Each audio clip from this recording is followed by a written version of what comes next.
Crane દ્વારા નો પાર્કિંગમાં રહેલા વાહનો ઉઠાવવાનું કામ કરતા ટ્રાફિક પોલીસની કોન્ટ્રાક્ટ પર ચાલતી ક્રેનના કર્મચારીઓ માત્ર વાહન જ ટો કરીને લઈ જાય છે એવું નથી. હવે તો ક્રેન દ્વારા નો પાર્કિંગમાં રહેલા વાહનો ઉઠાવવાનું કામ કરતા ક્રેનના કર્મચારીઓ વાહનો ઉઠાવવાની કામગીરી દરમિયાન વિડીયો ઉતારનારા લોકોને પણ ક્રેનમાં બેસાડીને લઈ જાય છે.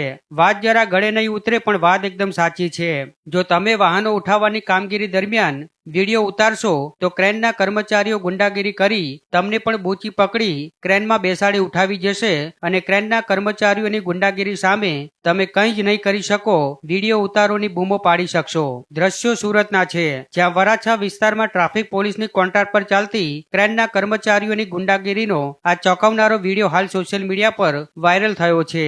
સામાન્ય રીતે ક્રેન નો પાર્કિંગમાં રહેલા વાહનો ઉઠાવવાનું કામ કરતી હોય છે, પરંતુ વરાછાના માતાવાડી વિસ્તારમાં વાહન ઉઠાવવા આવેલી ક્રેનના કર્મચારીઓ વાહનને બદલે વિડીયો ઉતારી રહેલા એક યુવકને જ ઉઠાવીને ક્રેનમાં બેસાડી દેતા ભારે ચકચાર મચી ગઈ છે. આ ઘટનાને પગલે સ્થાનિક લોકોમાં ભારે રોષ જોવા મળી રહ્યો છે. જ્યારે ટ્રાફિક ક્રેનના કર્મચારીઓ વાહન ઉઠાવવાની કામગીરી કરી રહ્યા હતા ત્યારે ત્યાં ઉપસ્થિત એક યુવકે કર્મચારીઓની કાર્યપદ્ધતિનો મોબાઈલ ફોનમાં વિડીયો ઉતારવાનું શરૂ કર્યું હતું. આથી ઉશ્કેરાયેલા ક્રેન કર્મચારીઓએ યુવક સાથે ઉગ્ર બોલાચાલી કરી હતી અને જોતજોતામાં મામલો ઝપાઝપી સુધી પહોંચી ગયો હતો અને અંતે બળજબરીપૂર્વક યુવકને પકડી પોલીસ ક્રેનમાં બેસાડી દીધો હતો. આમ ટ્રાફિક પોલીસની કોન્ટ્રાક્ટ પર ચાલતી ક્રેનના કર્મચારીઓની દાદાગીરી તો જુઓ.